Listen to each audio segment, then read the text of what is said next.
Baiklah, Assalamualaikum warahmatullahi wabarakatuh. Ketemu kembali dengan Bapak Nur Rahman untuk menjelaskan materi selanjutnya, yaitu materi kewirausahaan dengan subjudul materi strategi mencapai keunggulan bersaing. Mungkin sebelum kita lanjut, marilah kita A'udzu billahi minasy syaithanir rajim. Bismillahirrahmanirrahim.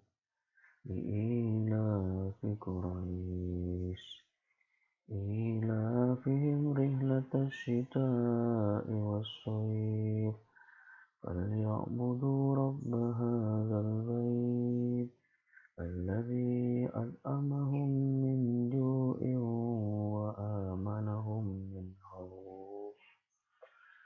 Sadaqallahul azim.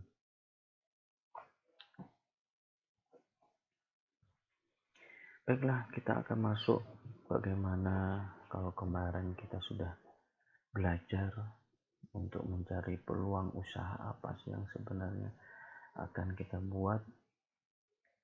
Dan pada modul ke-11 ini Bapak akan jelaskan strategi mencapai keunggulan bersaing. Kenapa? Karena kita tahu bisnis atau usaha sekarang begitu banyak muncul di mana-mana, minuman itu ini. Nah, maka kita harus punya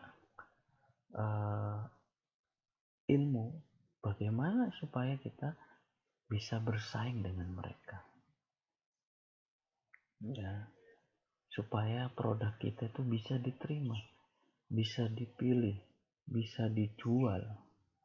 Maka kita harus punya 5 hal untuk mencapai keunggulan kita dalam bersaing, ya.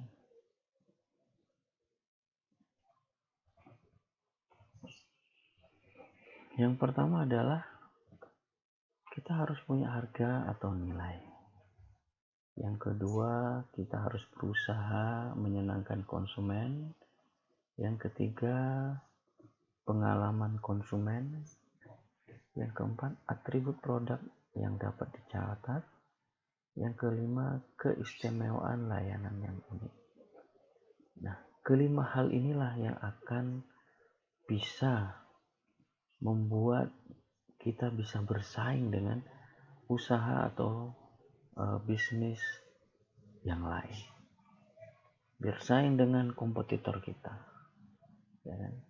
Makanya kenapa orang yang jualan sembako semua, Bang, tapi Indomaret tidak ada tutupnya. Bahkan kemarin dia bisa buka target samarnya 100 unit toko, ya. Padahal kalau kita lihat toko sembako yang lain udah banyak berjejer, ya. Makanya apa yang harus kita lakukan? Ada 5 hal, dan 5 hal ini harus, kalau bisa kita penuhin semua, itu luar biasa. Baiklah, Bapak akan jelaskan satu persatu. Yang pertama, harga atau nilai. Kalau kita ingin bisa bersaing dengan usaha orang lain, maka kita harus membuat harga atau nilai itu bisa bersaing. Seorang harus mampu menghasilkan produk dan jasa rendah biaya, sehingga harga bersaing dengan pesaing. Ditambah produk dan jasa memiliki nilai lebih dibandingkan dengan pesaing, ya. Makanya harga itu kalau orang Indonesia masih menentukan, ya.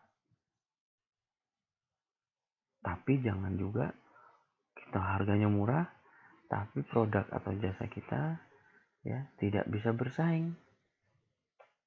Dalam arti bersaing ini, kita tidak terlalu murah banget ataupun kita tidak terlalu mahal banget. Ya, sesuaikan. Sesuaikan. Jangan juga terlalu murah, jangan juga terlalu mahal daripada pesaing kita. Kalau kita lihat yang minuman itu rata-rata harganya 8.000, 10.000, 12.000. Ya. Tapi dengan kualitas yang sama, harganya mungkin kita 7.000. Ya, lebih rendah tapi sama enak. Atau 7.500. Jangan disangka nilai walaupun menurut kalian tuh sepele, hanya bedanya 500 rupiah, hanya bedanya 1.000 rupiah, ya itu tidak berpengaruh. Salah, itu akan sangat berpengaruh. Ya, jadi memang harga, tapi jangan juga kita nih terlalu murah, nanti kita akan gulung tikar sendiri, ataupun terlalu mahal. Jadi kuncinya harga ini harus bisa bersaing. Gimana bisa supaya bersaing caranya? Mungkin mengurangi istilahnya jasa pembuatan ataupun bahannya sama tapi dia kualitasnya mungkin ya 50-50 lah. Jadi baratnya nomor 1 dia nomor 2 tapi rasa masih enak. Ya, tidak harus fokus. Jadi dari biaya produksi itu yang mungkin bisa kita tekan sehingga menghasilkan harga atau nilai yang mampu bersaing, ya artinya lebih murah, ya. Apalagi produk jasanya yang memiliki ini lebih punya nilai lebih, ya. Oke, sekarang nilai harganya sama tapi produk kita itu punya nilai lebih. Kalau orang pada umumnya mungkin cupnya itu hanya ya tutup manual, ini pakai press kan gitu, punya nilai yang lebih. Itu yang pertama, kalau kita ingin bisa bersaing. Yang kedua, menyenangkan konsumen. Upayakan agar produk atau jasa dapat menyenangkan konsumen. Menyenangkan konsumen itu dari berbagai aspek seperti kualitas produk. Kata Bapak, kalau udah makanan nih memang produk itu harus nomor 1. Ya, produk itu nomor 1. Makanya sebelum kita terjun kita harus trial and error sampai betul-betul menghasilkan produk yang berkualitas. Dan kualitas ini bukan hanya menurut Bapak. Dan usahakan kualitas ini kita sudah punya standar. Sehingga jangan sampai produk kita hari ini enak, minggu depan nggak enak, minggu depannya enak lagi. Tidak istiqomah, harus kualitasnya itu standar. Yang kedua, memberi kepuasan pada customer. Mulai dari pelayanan, ya. Kalau di Indomaret sebenarnya kita baru masuk sudah langsung selamat datang di Indomaret, ya. Itu namanya pelayanan, ya. Termasuk mungkin kasirnya tidak terlalu antri banyak, itu pelayanan. Berkomunikasi, nah jangan sampai ya pekerja kita tidak mudah atau tidak bisa berkomunikasi dengan baik. Makanya tetap harus senyum. Bahkan di Eramat itu kita lihat ya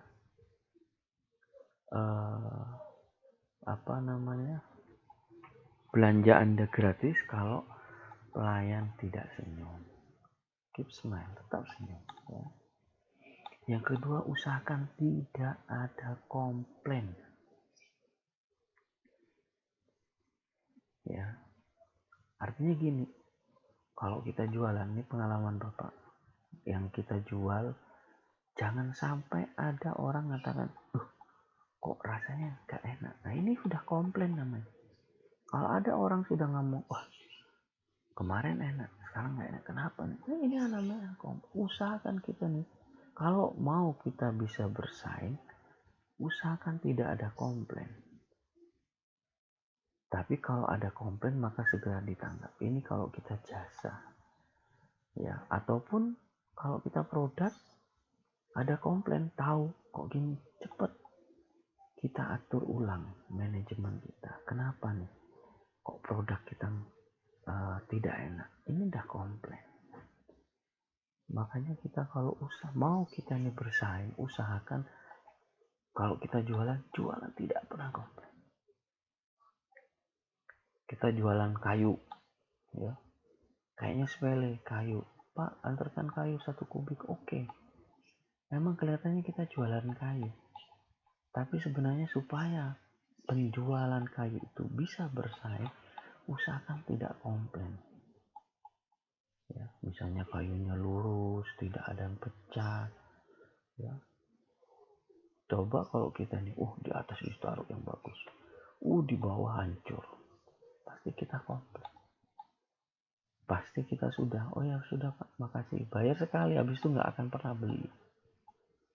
Kenapa? Karena dia ada komplain. Maka supaya kita mau bisa bersaing, usahakan jualan kita tidak pernah dikomplain oleh orang lain, oleh customer kita. Kalaupun ada, segera kita tanggapi. Ya, itu yang kedua, menyenangkan konsumen. Yang kedua, pengalaman konsumen. Ya, baik atau buruk, yang disampaikan oleh konsumen merupakan catatan penting. Kalau pengalaman baik, oke lah. Tapi kalau buruk, mungkin terlalu lama, masaknya masih lama, bisa 1 jam 2 jam. Kenapa ini? Sudah kelaparan, masaknya lama. Ternyata tukang masaknya cuma 2 orang. Ya, ini perlu dicatat. Atau kalau perlu kita siapkan, ya, nota atau kertas untuk masukan. Ya, karena masukan itu penting untuk supaya kita bisa lebih maju.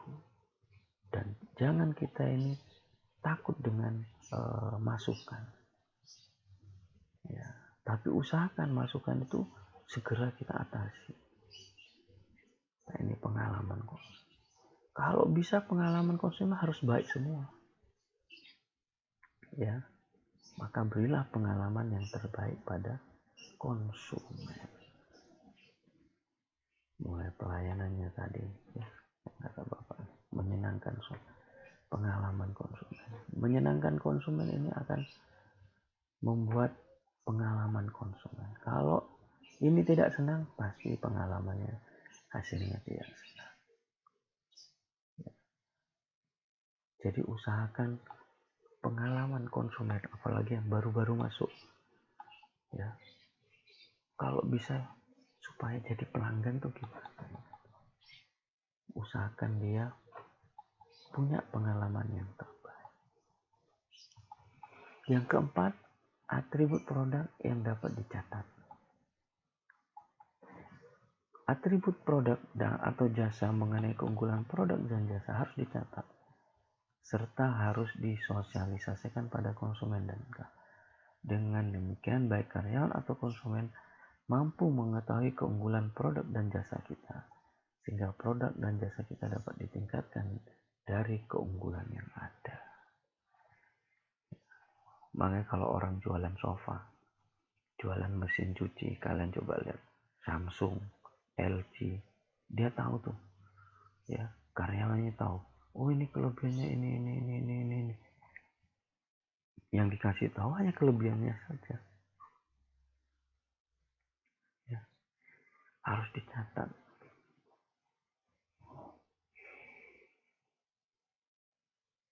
Nah, dan semua produk itu dia selalu meningkat dulu mulai mungkin mesin cuci dua ya, 2 lubang, sekarang jadi 1 lubang, bahkan sekarang sudah sampai ada pengeringan. Kenapa? Karena produknya itu hasilnya kelebihan dicatat,